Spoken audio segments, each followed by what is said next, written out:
¿Qué tal? Buenas tardes y bienvenido a este nuevo webinar junto con Eduardo Faús, el jefe de análisis técnico de Renta 4 Banco. Cuando nosotros preguntamos a los clientes cuáles son los temas acerca de los que les gustaría aprender, es cierto que siempre el análisis técnico es uno de los que más solicitudes tiene. Es por eso que en el día de hoy estamos organizando este webinar titulado Análisis técnico de Chile y Estados Unidos, en el que vamos a ver tendencias, niveles clave y cuáles son las oportunidades de inversión más interesantes en base a este análisis técnico. Para ello contamos con Eduardo Faús, que es licenciado en Derecho con máster en Gestión de Carteras por el IEB en el año 2006 y premio a la mejor cartera de renta variable de su promoción. Eduardo es un apasionado de los mercados financieros con más de 20 años de experiencia y desde el año 2007, hace ya casi 18 años, vamos para 19, el responsable del Departamento de Análisis Técnico de Renta 4 Banco. Eduardo, me gustaría darte la bienvenida y dejarte presentar. Os invito también a hacer preguntas a aquellos que estéis conectados para que Eduardo las pueda resolver al final de este webinar. Eduardo. Hola, ¿qué tal a todos, compañeros de Chile, a todos los presentes? Muchas gracias por vuestra asistencia y bueno, pues vamos a tratar de exponer en esta hora pues un poco las perspectivas y los escenarios que esperamos en el análisis técnico. Yo soy el responsable en Renta 4 España del análisis técnico y bueno, pues sabéis lo primero, ¿qué es el análisis técnico? ¿No? Siempre me gusta un poco aclararlo.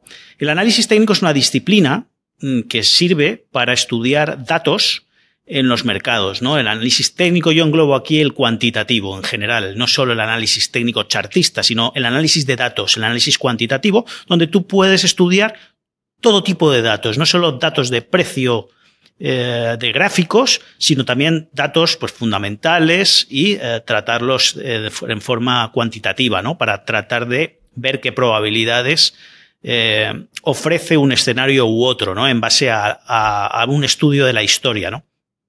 Entonces, bueno, el análisis técnico en particular, sobre todo se fija en los gráficos, ¿no? En el estudio de los gráficos, para ver las tendencias, ya que, pues como dice el padre del análisis técnico, que fue Charles Dow, allá en los años 1900 y pico, que fue el creador del Wall Street Journal, el que da nombre a los índices Dow Jones industriales, Charles Dow, pues dice que la historia se repite, ¿no? Y que efectivamente hay ciclos y que, bueno, pues que el precio pues trata de un poco pues reflejar esos ciclos económicos, ¿no? En donde la historia se repite, porque no solo se tienen en cuenta factores económicos, sino también pues factores de sentimiento, etcétera, en cómo se forman las tendencias, ¿no? De los valores. Dicho esto, vamos a empezar ya un poco con la presentación en sí. Va a ser una horita y espero que os guste y luego pues procederemos a resolver algunas de las preguntas. Vale, aquí tenemos la presentación y empezamos con ella. Vamos un poco a ver los índices, ¿no? Vamos a empezar con el IPSA, que es el índice selectivo chileno, el SP-IPSA, para ver un poco cuál es su tendencia y cuáles son los niveles más importantes, ¿no? Aquí está, yo creo que bastante claro. La tendencia es alcista, es muy poderosa al alza, sobre todo desde los mínimos del año 2020, ¿no? Y aquí podemos ver que está bien dirigida por una directriz alcista, que viene uniendo los mínimos más importantes que desde el año 2020 hasta la actualidad, en estos últimos 5 años, vienen habiendo unas correcciones, y si trazamos la directriz alcista que va uniendo todas esas correcciones que se vienen produciendo, pues actualmente nos daría su paso en la zona de los 7.150 puntos, que vendría a representar la zona justo donde se marcaron los mínimos del pasado mes de abril, ¿vale? En este nivel vendría a coincidir los mínimos de este mes, que son unos mínimos importantes porque allí se vio lo peor de esa corrección, con ese paso de la directriz alcista, ¿no? Por abajo estaríamos hablando ya de la zona de los 6.000 puntos, ¿vale? 6.000 puntos que tenemos que tener en cuenta que han sido los máximos del año 2018, que se corresponden con los máximos del 2022, ¿no? Entonces, toda esa zona, una vez superada, se convierte por análisis técnico en una zona de soporte, sustento de los precios en el caso de que se produzcan caídas, ¿no? Por lo tanto, podemos decir que el momentum es, pues bueno, poderoso alcista, al igual que lo es en la mayor parte de índices mundiales, ¿no? Aquí en España el IBEX lo tenemos de una forma muy similar y en el Eurostock en Europa, el S&P en Estados Unidos, etcétera, etcétera, etcétera, ¿no? Hablando de Estados Unidos, pues también un poco vemos cuáles son los niveles clave en el medio plazo, ¿no? Que estaríamos aquí hablando de los niveles clave de corto plazo, que aquí pues estamos un poco viendo si toda esta vuelta en V que ha tenido lugar desde los mínimos del pasado 7 de abril, pues alcanza y recupera toda la caída que se produjo desde el mes de febrero, ¿no? Aquí los máximos del S&P son los 6.150 puntos, ¿no? Entonces, recuperar todo este terreno es el que está en proceso ahora. Y por abajo, el nivel más importante son los 4.800 puntos. ¿Por qué? Porque han sido los mínimos de abril de este año que se corresponden con los máximos de de 2022. Entonces, máximos del 2022, donde se produjo una corrección con una recesión en Estados Unidos, en los 4.800 puntos, en esta corrección de abril han sido soporte, ¿vale? Por abajo ya estarían niveles de 4.000 puntos. Momentum alcista de medio plazo, nivel más importante, 4.800 puntos. En el Nasdaq, esos 4.800 puntos equivaldrían a los 16.500 puntos, que del mismo modo son los mínimos de abril de este año, que se corresponden con los máximos del 2022 antes de que hubiera la recesión de ese año, ¿no? Y al mismo tiempo potenciados por el paso de la directriz alcista de largo plazo, que viene uniendo los mínimos del 2009, los mínimos del COVID 2020, los mínimos de la recesión 2022 y los mínimos, la zona de mínimos de 2025. Veis que toda esa directriz alcista que viene uniendo esos puntos transcurre y potencia esa zona de mínimos de 2025. Es decir, aquellos que sois inversores de medio o largo plazo, todo lo que sea en el IPSA, en el S&P y en el Nasdaq, respetar los mínimos de abril, entre comillas, es correcto. La tendencia sigue siendo alcista. Si en algún punto, en algún momento, en el año que viene, supongo sería más probable que hubiera algún tipo de corrección, ya este año ya hemos tenido un drawdown importante, no es normal que en el mismo año, tras una recuperación, se produzca de nuevo otra corrección de la misma magnitud, eso ya lo iremos viendo ahora más adelante, pero cuando sea en los próximos meses, si se produjera otra corrección, esas correcciones es muy importante que respeten los mínimos de abril de este año. En ese caso, todo seguirá siendo alcista, todo seguirá teniendo un momentum alcista en el medio y largo plazo. Ese es el condicionante. Vamos a otros activos, ¿vale?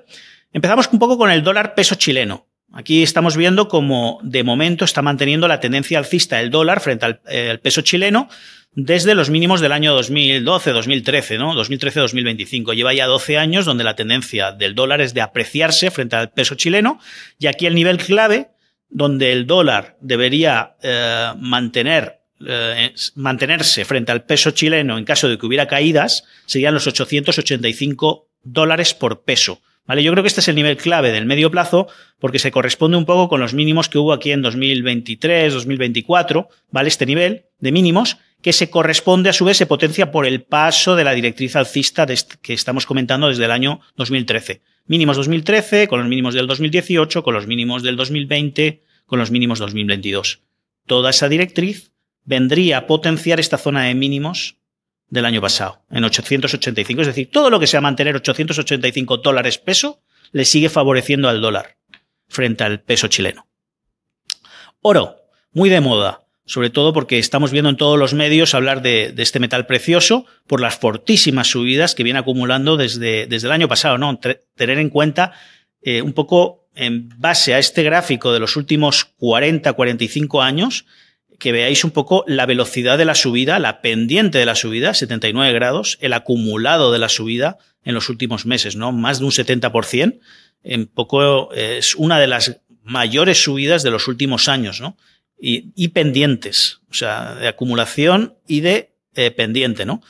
Entonces, bueno, esto lo que está provocando es que los parámetros técnicos estén un poco elevados, o sea, los parámetros en los indicadores estén muy, digamos, excedidos. Históricamente, si comparamos en estos 50 años o 45 años, vamos a ver cómo sería pues la séptima vez, perdón, donde hemos visto parámetros tan excedidos, ¿no? Es verdad que en algunas de anteriores ocasiones, cuando hemos visto esos parámetros, no se ha producido un techo exacto, es decir, el mercado o el oro todavía ha seguido subiendo un poco más en muchas de estas ocasiones, ¿vale? En otras sí que se acercaba a un máximo relevante, pero es verdad que siempre, más o menos, menos en una ocasión donde hubo una corrección menor, siempre normalmente este tipo de excesos en los indicadores viene a anticipar niveles donde tiende a compensar el reducir un poco de exposición, aunque sea para luego seguir subiendo, es decir, una corrección para seguir subiendo.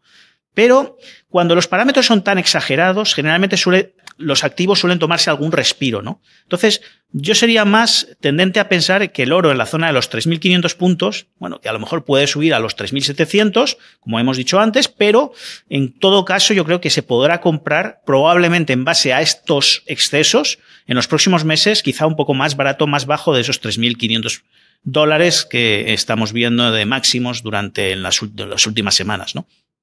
Pese a todos los riesgos geopolíticos que está habiendo en estos momentos, ¿no? En principio, nosotros no nos fijamos en la narrativa, nos fijamos en los datos, ¿no? En este caso. El cobre, muy interesante. El cobre, sobre todo teniendo en cuenta la gran importancia que tiene para vuestra economía, siendo vosotros, Chile, uno de los máximos exportadores del mundo o el máximo de cobre, teniendo en cuenta que está prácticamente en máximos de los últimos 15 años, aproximadamente, desde el año 2008, que vienen siendo la zona de los 5,40, 5,45 dólares libra. Es decir, en los últimos 15 años, el cobre viene chocando contra ese nivel, estableciendo lo que se dice en el argot técnico una resistencia. Es decir, llega ahí, cae, llega ahí, cae, llega ahí, corrige. Y ahora está actualmente ahí, ¿no? Entonces, ¿qué podemos esperar? Pues hay que tener un poco de cuidado en base a las correcciones anteriores, pero también te establece un mensaje esperanzador y positivo, y es que si viéramos en los próximos meses que el cobre consigue por fin, después de 15 años, romper esa franja de 5,40, 5,45 dólares libra, yo creo que sería un gran dato, y sobre todo que lo rompa y lo consolide. Porque en el análisis técnico muchas veces se producen superaciones de niveles que no se consolidan. Entonces, nosotros lo que tenemos que ver es que este metal está cómodo cotizando por encima de esa nueva situación, por encima de esos 5,40, 5,45 dólares libra. O sea, todo lo que sea romper ese nivel, consolidarlo y cotizar de forma cómoda por encima del mismo, será un gran dato de cara al medio y largo plazo, para la tendencia al medio y largo plazo del cobre, y podremos decir que ha roto un nivel muy importante de cara a los próximos años, tal y como ocurrió en el año 2004-2005, cuando del mismo modo tenía una gran resistencia en los 2,30, 2,50 dólares libra, y finalmente, tras algunas dudas, consiguió superar ese nivel y se sintió cómodo, como vemos, cotizando meses después por encima de ese nivel, ¿no? Por tanto, aquí la clave, 5,40, 5,45 dólares libra para los próximos meses. Petróleo, muy de moda en las últimas semanas por los acontecimientos de los ataques Irán-Israel. Bueno, estamos viendo cómo actualmente, de momento, los máximos vienen estableciéndose en la zona de 75-77. Aquí habrá que ver si finalmente el estrecho de Hormuz puede ser utilizado de forma arrojadiza, ¿no?, entre ambos países para tratar de tensar el precio del petróleo y, pues eso, perjudicar a otros países y pues que pueda ¿no?, utilizarse como un arma arrojadiza entre ambos países. Ya digo, aquí los máximos que vienen estableciéndose vienen estando en niveles por ahora de 75-80 dólares, ¿no?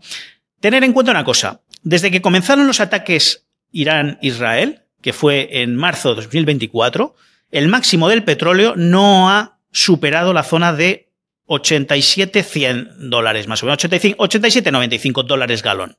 Es decir, en los últimos 2 años estamos viendo cómo el petróleo es incapaz de superar esta franja amarilla, tanto en su referencia a Brent como en su referencia a West Texas, ¿vale?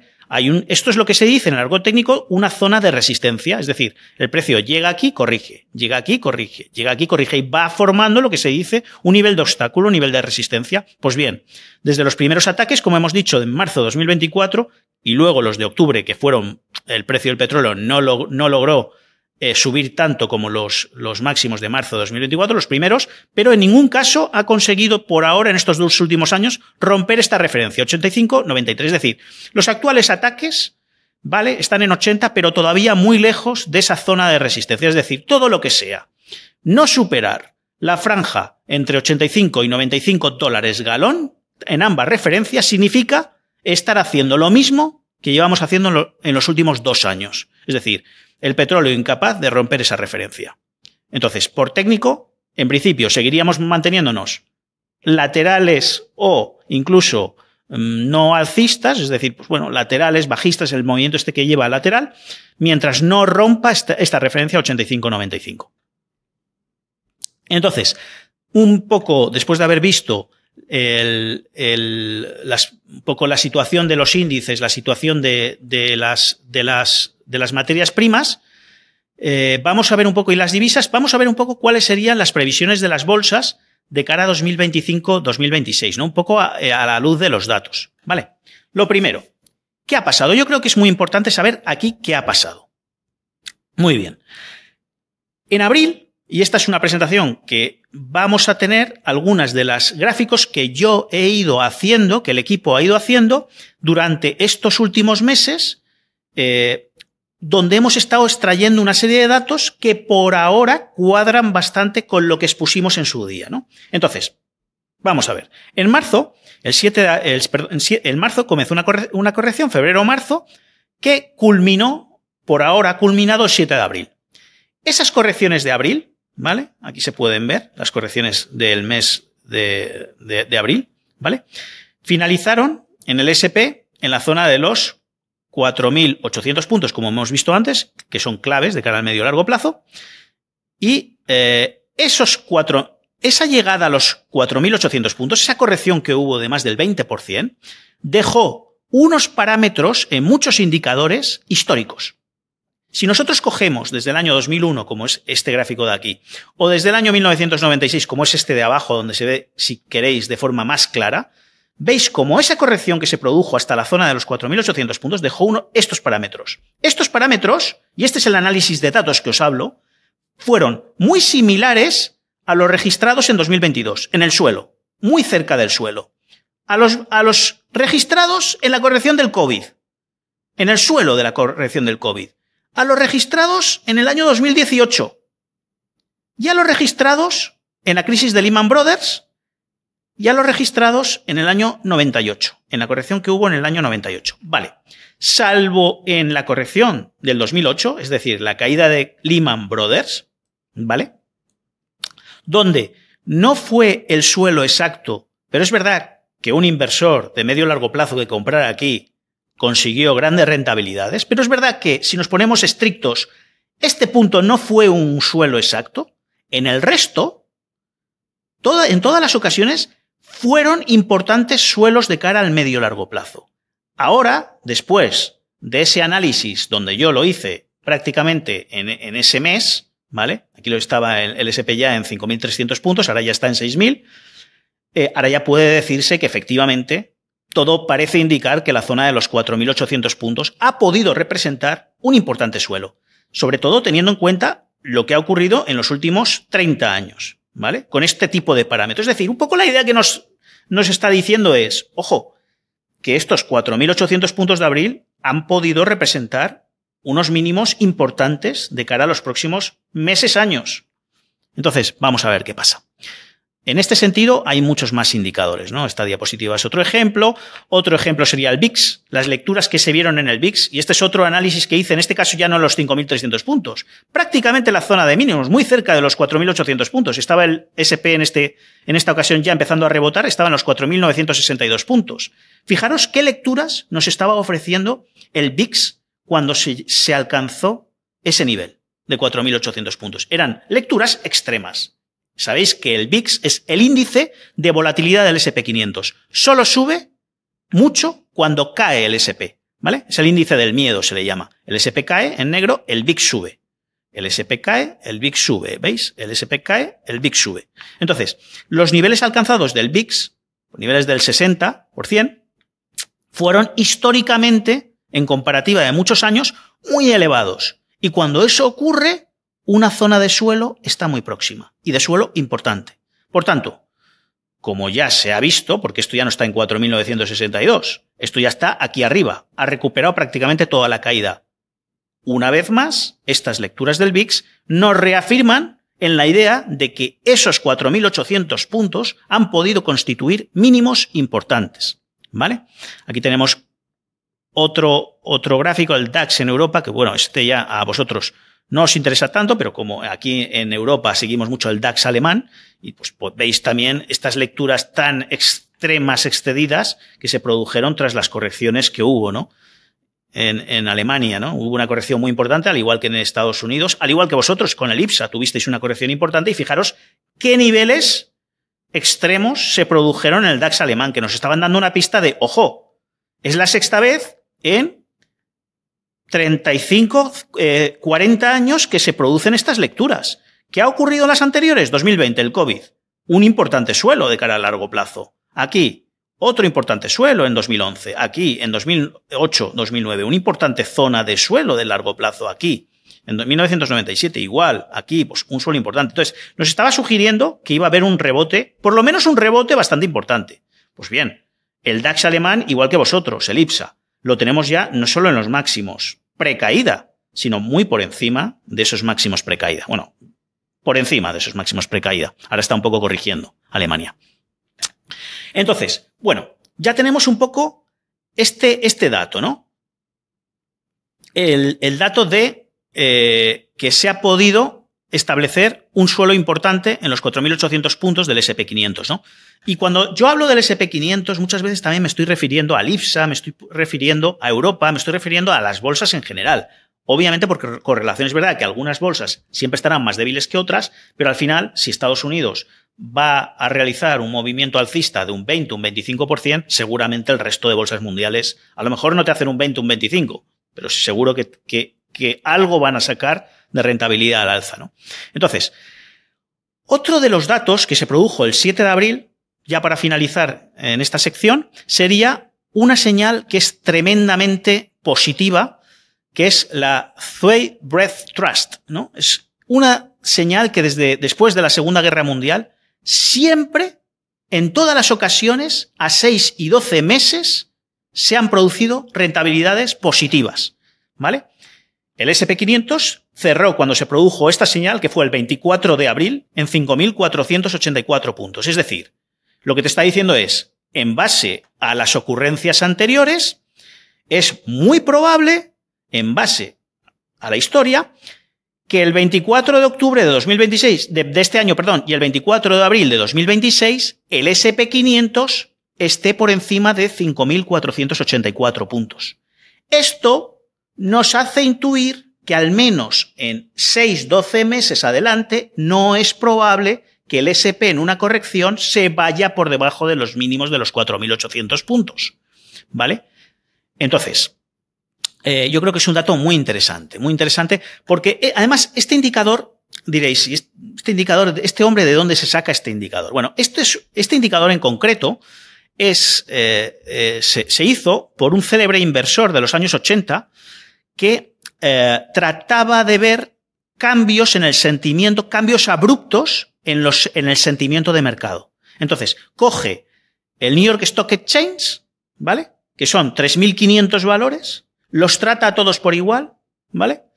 Y hace una comparativa entre las acciones que suben respecto a la suma, al sumatorio de acciones que suben y bajan, ¿no? Y luego les hace una media móvil, hace unas fórmulas para tratar de ver en muy poco tiempo cuando hay un cambio muy abrupto de sentimiento.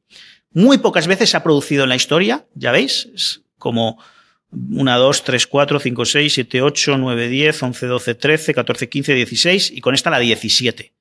Pues en las 16 anteriores ocasiones, desde 1950, en todas, 6 y 12 meses después, el SP sube, ¿vale? ¿Por qué?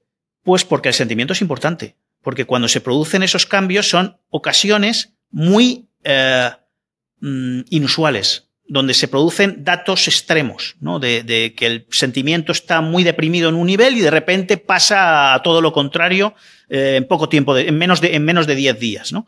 De 10 sesiones. Entonces, estos datos generalmente siempre suelen ser, pues eso, puntos de inflexión del mercado, etcétera, etcétera, ¿no? Estos cambios de sentimiento tan fuertes. Entonces, yo creo que la primera idea fuerte, que sería aquí la A, de lo que podemos esperar de cara a los próximos meses, ¿no?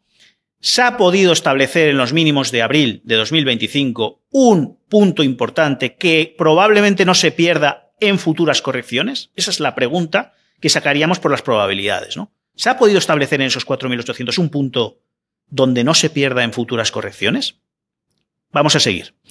No nos vamos a quedar aquí. Vamos a ver qué puede ocurrir según estos datos en los próximos meses. Vale, vamos con estas diapositivas. Tenemos un indicador que para mí también es muy importante, que se produjo el pasado 14 de febrero, ¿vale? El 14 de febrero el SP500 estaba subiendo pues más de un 3%, ¿vale? Esto, históricamente, también nos da una serie de datos según la historia, es decir, cuando el año empieza con flujos de dinero tan positivos que hace que el índice se pueda revalorizar con esa magnitud en un mes y medio, generalmente suele ser pues porque hay flujos que están entrando en el mercado, etcétera, porque hay liquidez, etcétera, etcétera. Eso tiene unas consecuencias más allá de eso, ¿no? Entonces, ¿cuáles han sido esas consecuencias más allá de eso, ¿no? De esos datos que originan esto, ¿no? Pues si cogemos desde 1950, en todas las ocasiones, ¿vale? Menos en 2, en 75 años, el 94% de las veces, el SP500 ha cerrado por encima del cierre del 14 de febrero. Es un indicador que se llama de San Valentín. ¿Cuál fue el cierre del 14 de febrero del SP500? 6.114 puntos. Y ahora diréis, bueno, es fácil, ¿no? Que a diciembre el SP supere los 6.114 puntos. Realmente ahora estamos en 6.000 puntos. Vale, ahora sí. Pero cuando esto lo sacamos, cuando este dato lo sacamos con las correcciones, pues estábamos mucho más abajo y parecía más difícil, ¿no? Pero también te sitúa, ¿no? Y te da una idea, dice, pues quizá en base a estos datos no debe andar muy lejos para diciembre el SP por encima, muy por debajo, debería estar por encima de los 6.100 puntos, ¿vale? Entonces, seguramente, pues eso, estemos hablando de que el SP500, en base a estos datos, estaría o en zona de máximos históricos o por encima de máximos históricos, ¿no? Que son los 6.150 puntos. Por tanto, yo creo que es un dato a tener en cuenta. 94%, 75 años. Y a mí este dato, pues yo creo que a mí me abrió mucho los ojos y me confirmó, pues, estos otros que hemos estado hablando, ¿no? Este indicador, la línea avance-descenso del SP500, es un indicador que es muy importante, ¿no? En Morgan Stanley, Goldman Sachs, creo que fue Morgan Stanley en los años 80, nos hizo un estudio sobre este indicador estableciendo que es uno de los mejores termómetros del medio plazo de las acciones, ¿vale? De las bolsas. ¿Por qué? Porque es un indicador, la línea avance-descenso, es un indicador que trata a todos los valores por igual, ¿vale? Estamos normalmente con la problemática en los índices de que hay unos valores que ponderan más que otros. No. La línea avance-descenso lo que trata es a todos, a los 500 valores del SP500 por igual. Y hace lo siguiente, ¿vale? Suma los avances que día a día se producen respecto a los descensos y hace una línea continua. De manera que vais a ver que hay una clarísima correlación entre las tendencias alcistas en el SP500 y la tendencia alcista en la línea avance-descenso. Si de repente vemos que el SP500 tiene una corrección, la línea avance-descenso obviamente va a tener una corrección porque va a haber más valores que descienden de los que aumentan, ¿vale? Entonces, ¿qué ocurre con este indicador? Que la mayor parte de las veces, por no decir casi todas, donde hay una corrección importante en Estados Unidos, y la corrección importante ha sido la que dio origen a los 6.150 puntos del SP hasta los 4.800 puntos, este indicador tiende a superar los máximos previos mucho antes que el SP500. Y ya sucedió cuando pusimos este análisis. ¿Lo veis aquí? Ya está, y bueno, y ahora ya que este gráfico no está actualizado, está mucho más por encima de este nivel. Estos fueron los máximos de los 6.150 puntos correspondientes con este máximo de la línea avance de descenso. Bien, el SP500 todavía, ahora ya está prácticamente en la zona de los 6.000 puntos, pero aquí en este gráfico estaba en los 5.600, ¿vale? Aún le faltaba más subida. Y el indicador de la línea avance de descenso está muy por encima. O sea, lo que te está diciendo es que efectivamente, probablemente en los próximos meses, el SP500 va a romper la zona de máximos de 6.150 puntos, ¿no? Con sus correcciones, obviamente, pero las probabilidades están ahí. Así como ha sucedido en todas las anteriores veces en la historia en que esto ha sucedido, ¿no? Aquí lo podemos ver también un ejemplo. Veis que aquí superó estos máximos previos que se correspondían con estos. Fijaros aquí, donde estaba superando, ¿dónde estaba el SP?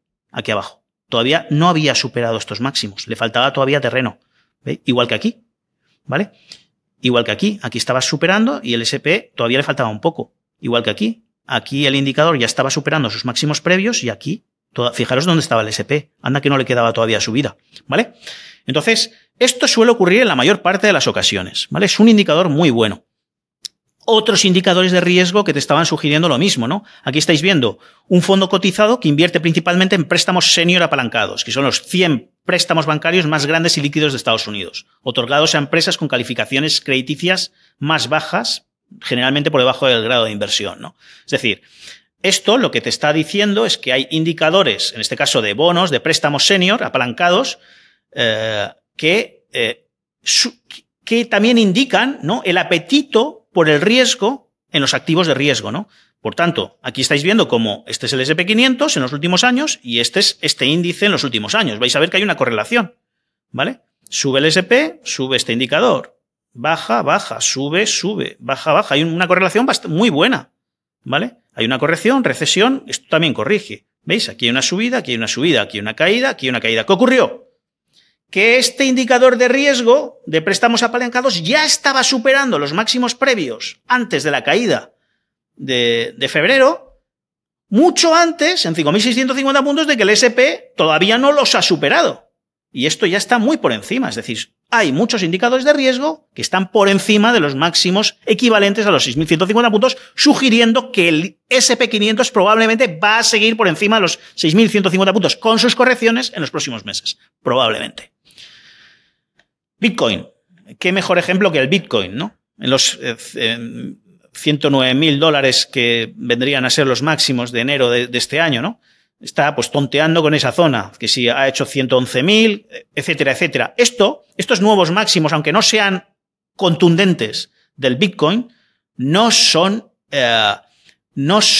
coherentes con un escenario donde el SP500 ha visto ya los máximos en los máximos de febrero en los 6.150 puntos para seguir cayendo. No es coherente porque generalmente ocurre que el Bitcoin, los activos de riesgo, las criptomonedas, tienden a hacer máximos mucho antes, meses antes, que la renta variable, ¿vale? ¿Por qué? Pues porque tienen más peligro, tienen más riesgo, suelen ser más sensibles al riesgo. Por tanto, pues cuando empieza la gente a tener menos apetito, menos aversión por el riesgo, empiezan estos activos más sensibles a empezar a distribuir, empezar a hacer ciertos techos, ¿no? Y eso no está ocurriendo actualmente. Es decir, los activos de riesgo, los activos de liquidez en el mercado siguen ahí. Entonces, es muy difícil, y yo nunca he visto hasta ahora máximos del Bitcoin con unos máximos decrecientes del SP500, ¿no? Al revés, lo que se está un poco sugiriendo es que esto pues, no solo va a ir hasta los 6.150, sino que probablemente los termine rompiendo, ¿no? Y bueno, en esta situación lo que estamos viendo es una vuelta en V, o sea, realmente es la cuarta vuelta en V que estamos viviendo en los últimos 75 años en los índices americanos. Ya, ¿a qué me refiero a vuelta en V? Vuelta en V es cuando tenemos una corrección, como es la que hemos tenido, y no se produce en los mínimos un doble apoyo. Es decir, la mayor parte de las correcciones que nos fijamos aquí, con cierta entidad, ¿no? Superiores al 20%, esto es un gráfico desde el año 1950 en el S&P 500, veis cómo hay una corrección, y si aquí hacemos un zoom a esa corrección, vais a ver cómo hay varios apoyos en los mínimos, ¿veis? Aquí hay una corrección, 1 y 2 apoyos, corrección, hacemos un zoom, 1 y 2 apoyos, corrección, zoom, 1 y 2 apoyos, corrección, 1 y 2 apoyos, ¿veis? Casi siempre suelen haber varios apoyos en la zona de mínimos que forman un suelo para subir luego, ¿vale? Pero ¿qué ocurre en las vueltas en V? No hay dobles apoyos, es decir, hay una corrección e inmediatamente después se sigue subiendo. Lo vimos en el año 1980, lo vimos en el año 2018, lo vimos en la crisis del COVID. O sea, fue lo que se dice una vuelta en V, ¿vale? Que es lo que estamos viendo ahora, ¿vale? Entonces, esas vueltas en V generalmente no tienden a los máximos, pese a que pueda haber alguna corrección en la zona de máximos, es decir, en la zona de los 6.150 puntos, como aquí ocurrió, por ejemplo, en los equivalentes o en esa zona, cierta corrección, que podría haberla perfectísimamente.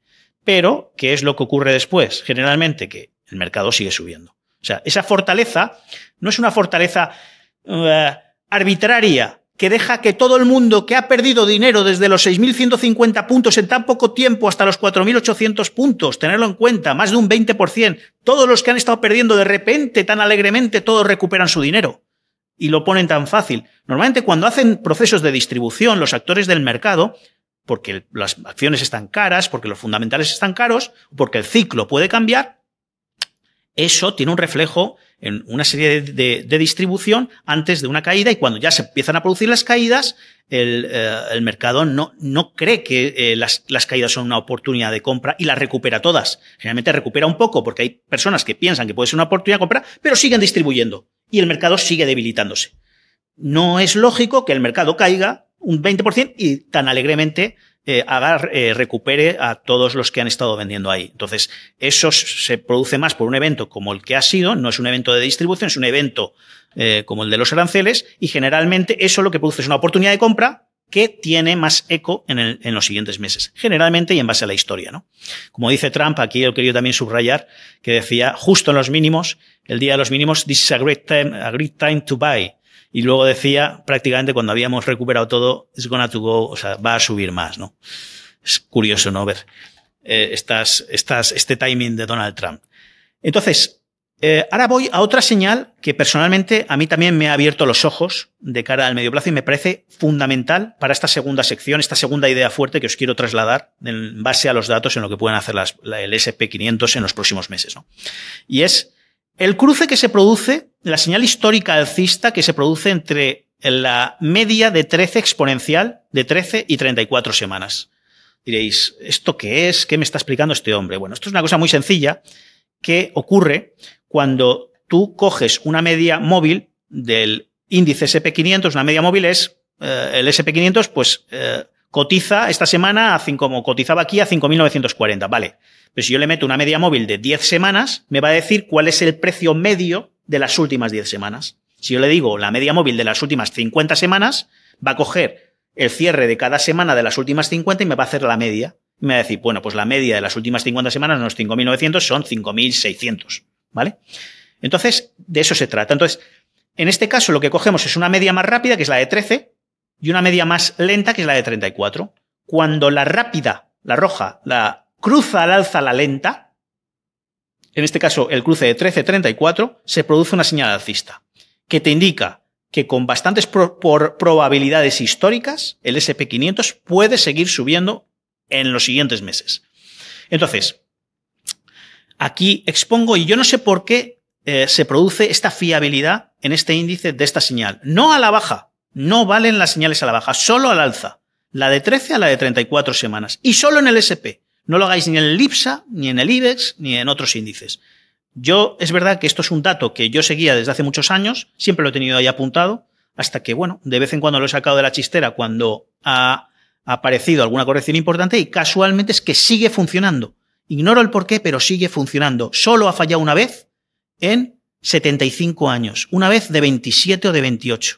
Aquí tenemos 1, 2, 3, 4, 5, 6, 7, 8, 9, 10, 11, 12, 13, 14, 15, 16, 18, 20, 22, 24, 26, 27.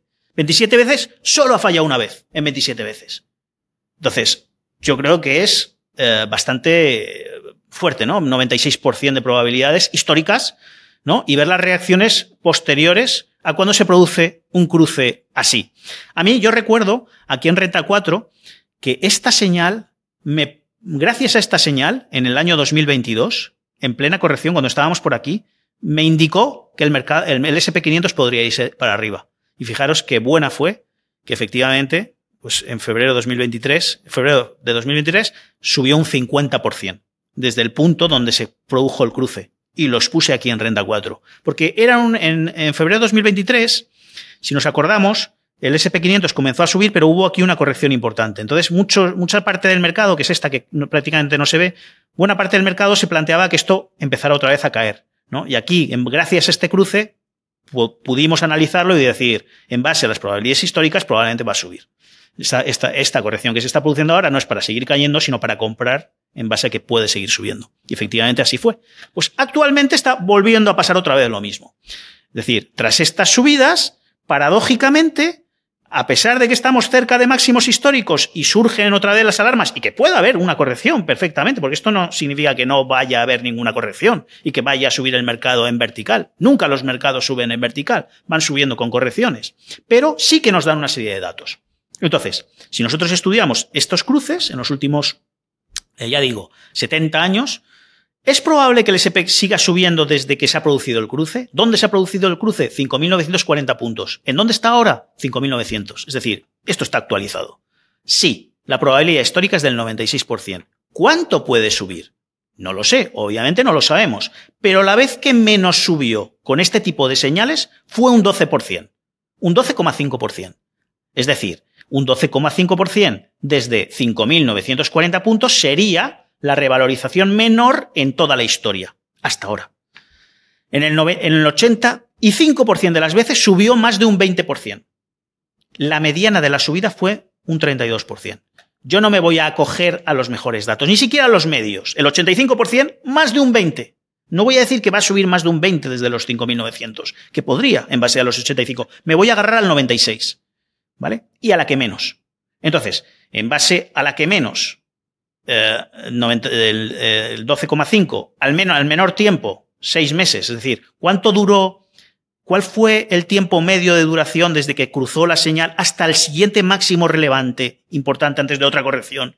Importante, no me hablo de una corrección de un 10, un 15%, sino una corrección más profunda. Pues la vez que menos tiempo duró el proceso alcista fueron 6 meses. Es decir, que te estaría diciendo que como mínimo hasta diciembre, desde que se produjo esta señal de este año. ¿Cuánto? Pues hombre, si cogemos un 12,5% desde los 5.900 puntos, al menos la zona de los 6.700 puntos. Como poco. Entonces, en base a todo lo que estábamos viendo, la señal, la vuelta en V, el Bitcoin, los activos de riesgo, que se han superado los máximos anteriores, que parece que todo parece indicar que el SP va a ir por encima, va a marcar nuevos máximos históricos este año, por encima de 6.150 puntos, para mí, el escenario más probable, pese a que pueda haber una corrección importante en la zona de los 6.150 puntos, como lo hemos visto antes también en algunas vueltas en V, cuando llegan ahí a la zona de máximos, suele haber ahí una corrección relevante. Pese a esas correcciones relevantes, creo que el escenario más probable sería seguir subiendo, ¿vale? En los próximos meses, al menos hasta los 6.800 puntos, ¿vale? Entonces, la zona de los mínimos de abril 2025 probablemente no se perderá en futuras correcciones. Ya hemos visto el porqué. Ahora, el segundo bloque que hemos visto, ¿quedaría más subida y nuevos máximos históricos? Refrendando también el punto de el primer punto. Pues todo parece conjugarse en esa dirección. Pese a todo el ruido que se produce en los mercados. Geopolítica, aranceles, muchas veces los escenarios chocan frontalmente con todo el sentimiento inversor generalizado. De hecho, en los 4.800 puntos, incluso antes, en los 5.000, 5.100 puntos del SP500, hemos vivido los sentimientos bajistas más elevados en muchísimos años del SP500. Es decir, si nosotros cogemos estadísticas de sentimiento, cuando preguntamos a los inversores, ¿tú qué opinas que va a hacer la bolsa en la próxima semana? ¿Subir, bajar o va a permanecer igual? Hemos visto tasas de sentimiento bajista no vistas en muchísimos años. En esos 5.000, 4.800 puntos. Es decir, incluso en estas subidas, el sentimiento bajista ha estado predominante. Es decir, ¿qué quiere decir esto? Que hay muchos inversores que no terminan de creerse que esto pueda hacer esto que estoy indicando yo. Con lo cual, lo que puede hacer, y mucha gente que se está cubriendo por las tarifas, mucha gente que ahora con los riesgos geopolíticos se estará cubriendo también, y que si el mercado sigue sorprendiendo, pues todo eso va a seguir apoyando que haya más leña al fuego, ¿vale? Entonces, en mi opinión, los datos cuadran un poco también con ese cambio de sentimiento que tiene que haber. Nunca ha habido un sentimiento tan bajista que no haya sido depurado en una subida posteriormente, ¿vale? Porque tienen que participar los actores del mercado, tienen que comprar, que no haya poder comprador y que empiece a coger las riendas el poder vendedor. Es decir, que el ciclo pueda cambiar, que cada vez más personas se unan pensando que los fundamentales están caros y que presione, que no haya liquidez, que es muy importante, pese a que los fundamentales estén caros, que no haya liquidez en el mercado, que sea más restrictiva las políticas y que eso haga que pues, yo voy a vender, y cada vez más personas vayan presionando a la baja, ¿no? ¿Y en dónde se distribuye, por desgracia, todo ese papel? ¿Quién compra ese papel de los grandes fondos? En general, generalmente el retail. El retail suele ser, por desgracia, los que suelen quedarse en las partes altas, ¿no? Por tanto, pues para que el retail esté aquí, necesita todavía la subida tener más fuel, ¿no? Más gasolina. Entonces, bueno, yo creo que el escenario puede andar por ahí en base un poco a los datos, ¿no? Iremos viendo en todo caso. Vamos ya a la última parte, ¿no? Que sería del escenario, que sería, bueno, después de esa subida, ¿esta subida qué crees? ¿Que va a permanecer sólida durante los próximos meses o que puede venir algún tipo de problema? Vale. Todo esto va un poco con el pero, ¿no? Y este es el pero. Yo creo, en base a los datos, que el S&P 500 en los próximos meses puede seguir para arriba, pero el pero es que el año que viene es un año peligroso, donde suele haber drawdowns importantes en los mercados, en el S&P 500. De hecho, ¿por qué? Porque es el año midterm, de elecciones de medio término. Estadísticamente, en los últimos años suelen ser años más flojos, donde suele haber más volatilidad. Por tanto, en el Q2, Q3, aquí vemos un poco el weak spot que se produce en el próximo año, ¿no? En el año de medio término, que da entrada a un periodo muy positivo, por cierto. Es decir, el cuarto trimestre del medio término hasta el año preelectoral, hasta mitad del año preelectoral, hasta 2027, es decir, finales 2026, mediados 2027, es un muy buen periodo, ¿vale? De hecho, después de elecciones, 12 meses después de las elecciones midterm, que son en noviembre, nunca el S&P ha perdido, nunca, en la historia, nunca. Nunca, a 12 meses, nunca.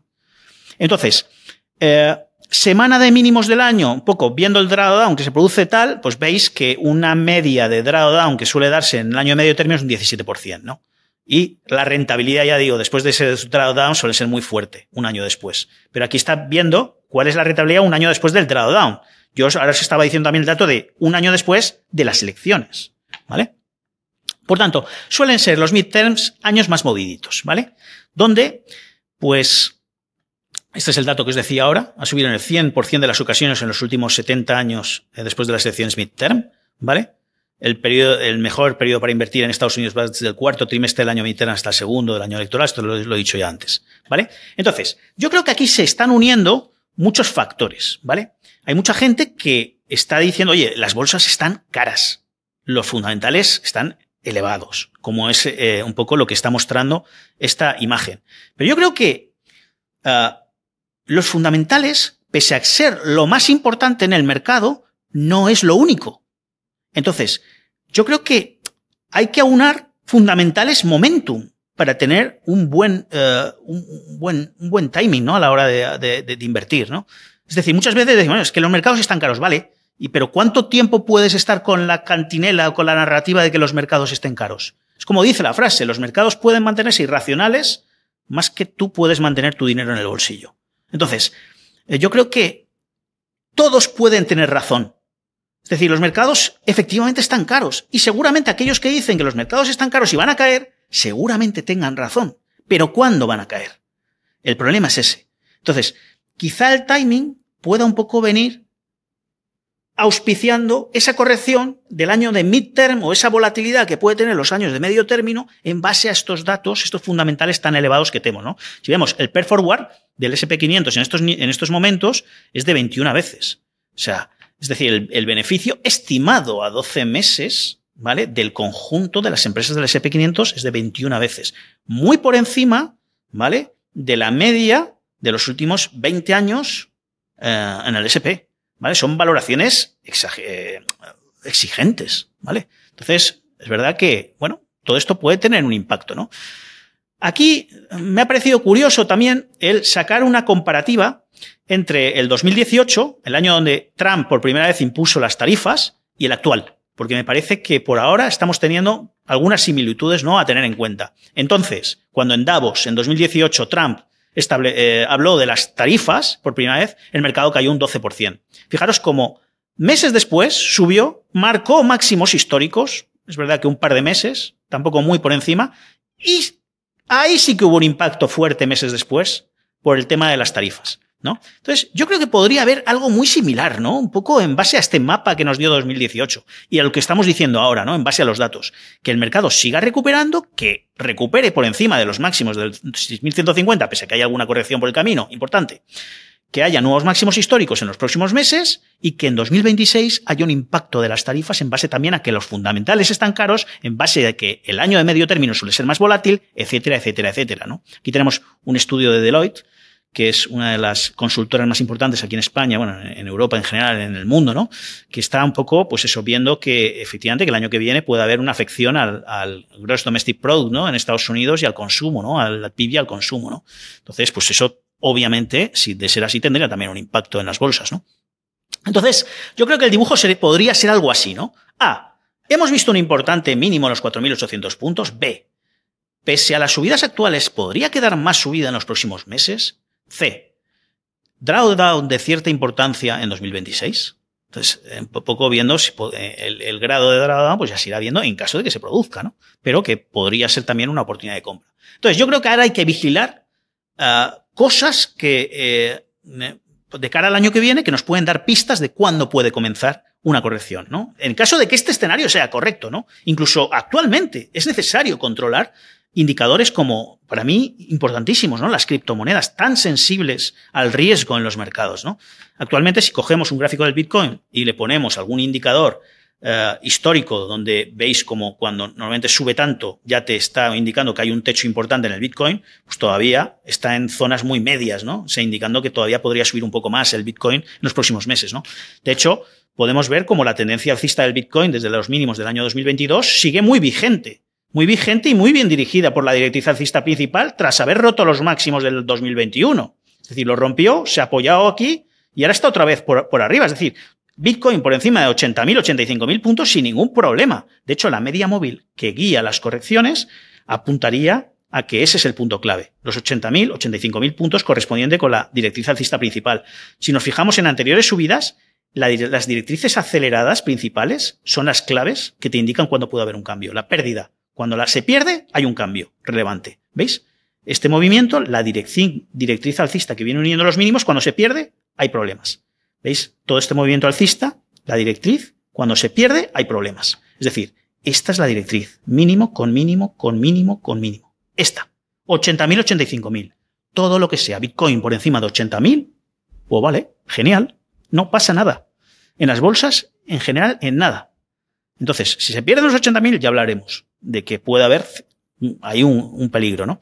Entonces, aquí pues se están, según algunos datos matemáticos, etcétera, se están dando proyecciones para finales de este año, en diciembre, en torno a los $200.000 por Bitcoin, en base a la Power Lab y a otros indicadores matemáticos un poco más complejos, ¿no?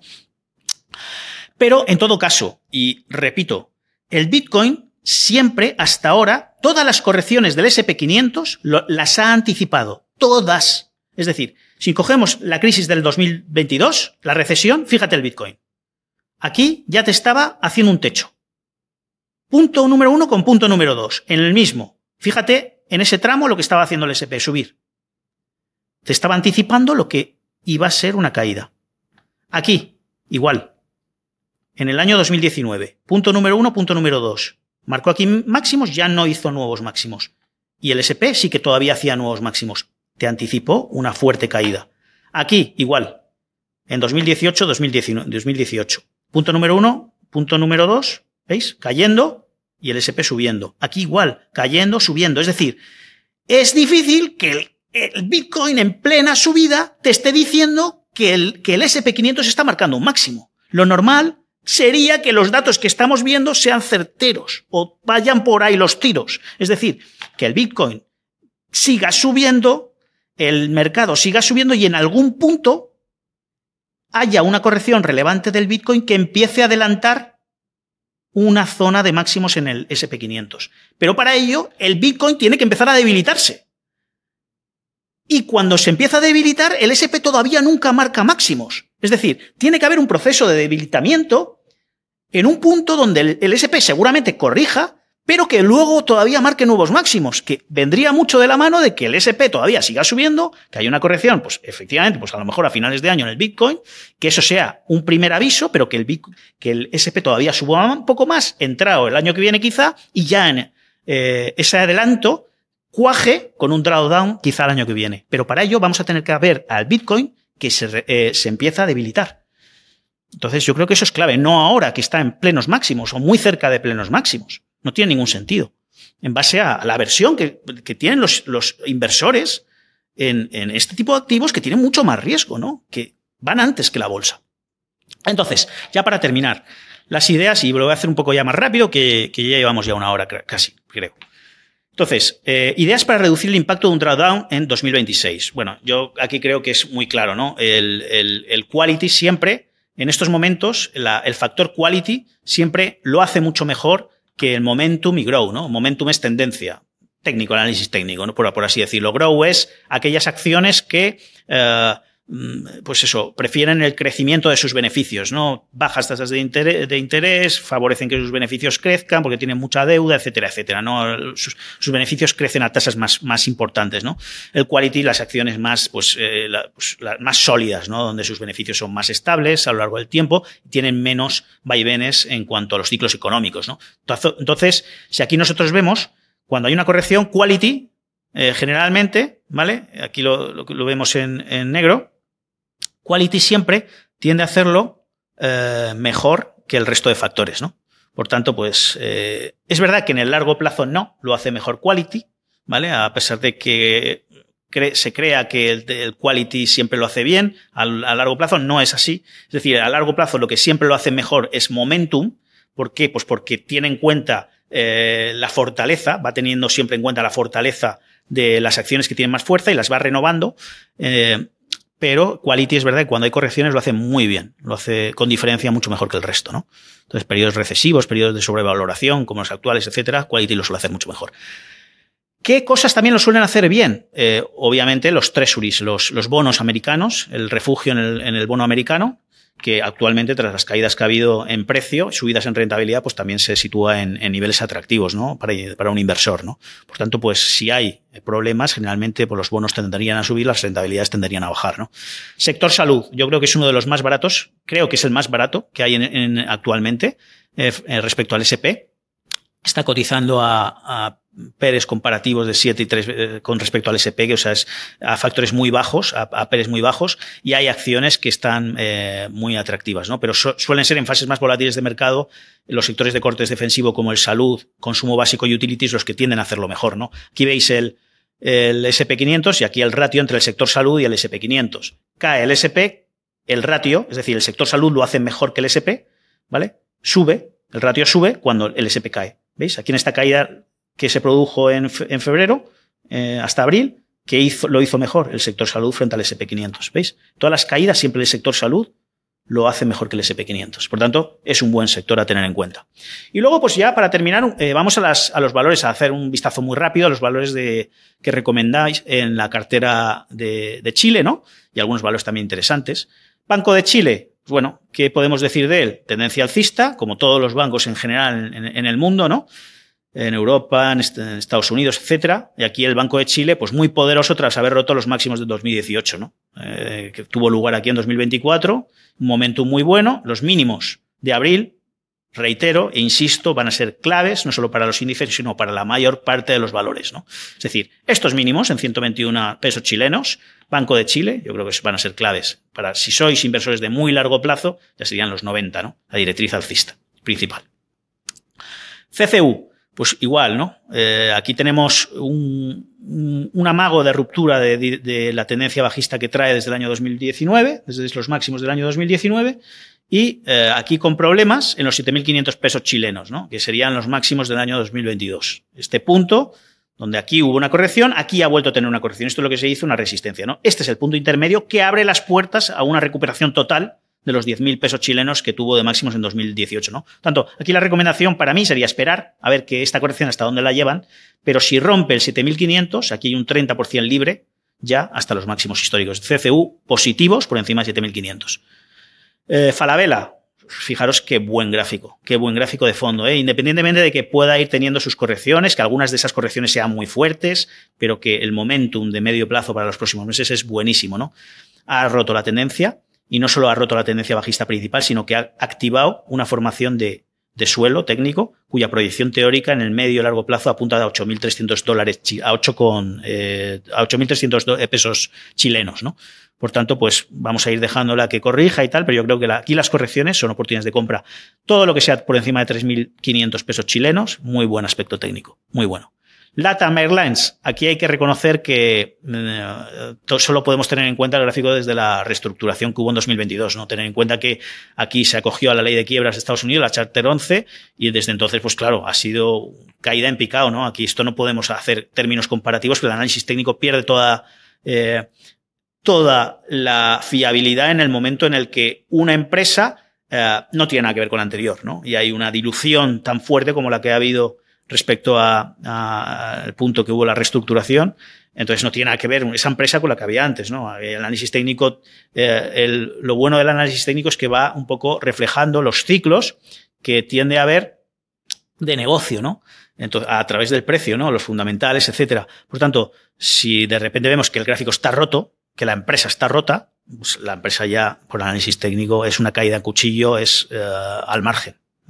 Nunca hay que coger por análisis técnico valores que están cayendo a cuchillo, ¿no? Entonces, podemos tener en cuenta, a partir de esa reestructuración, la tendencia alcista que viene teniendo en cuenta desde el año 2023, ¿no? Aquí la clave, 14,70 pesos chilenos. Yo creo que el paso de la directriz, yo creo que va a ser la clave en LATAM Airlines, en esa recuperación que está teniendo lugar en LATAM Airlines, ¿no?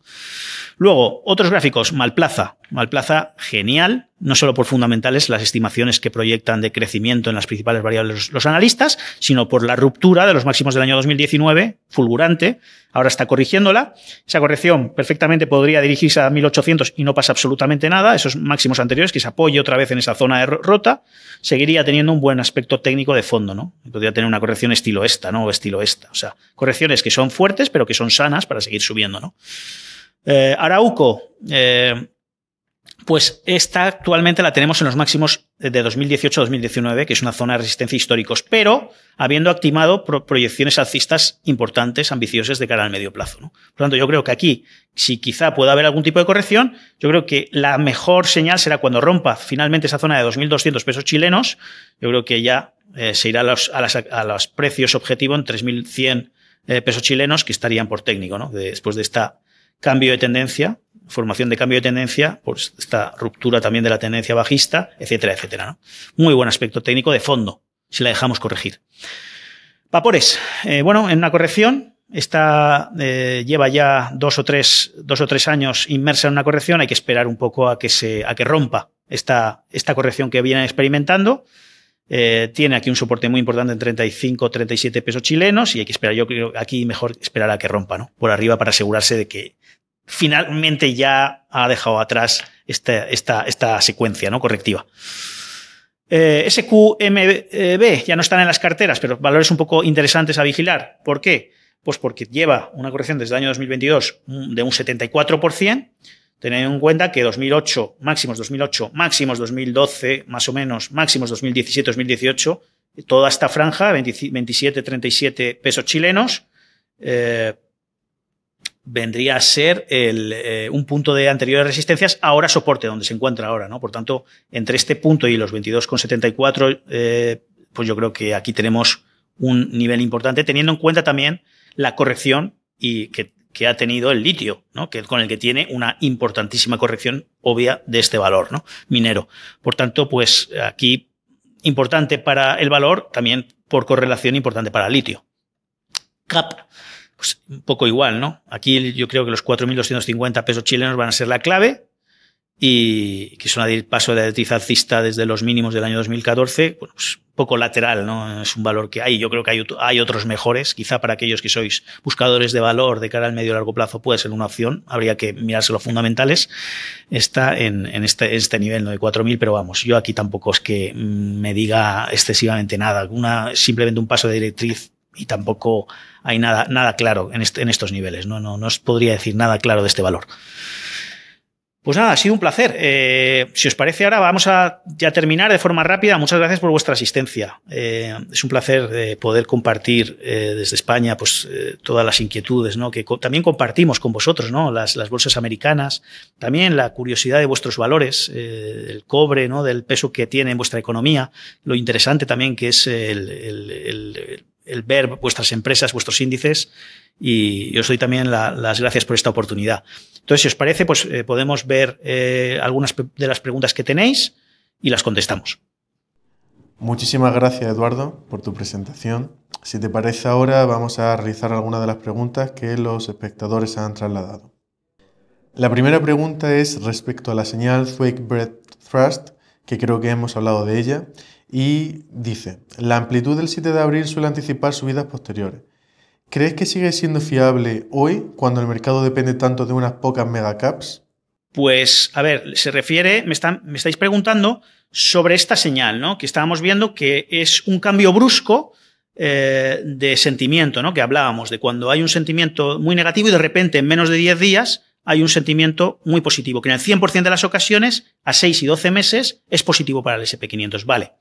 Bueno, os diré que esta señal, la Thwaite Breadth Thrust, no tiene en cuenta criterios de ponderación. Es decir, sabéis que el índice S&P 500 actualmente tiene un 30% de ponderación. Las 10 principales compañías del índice ponderan un 30%.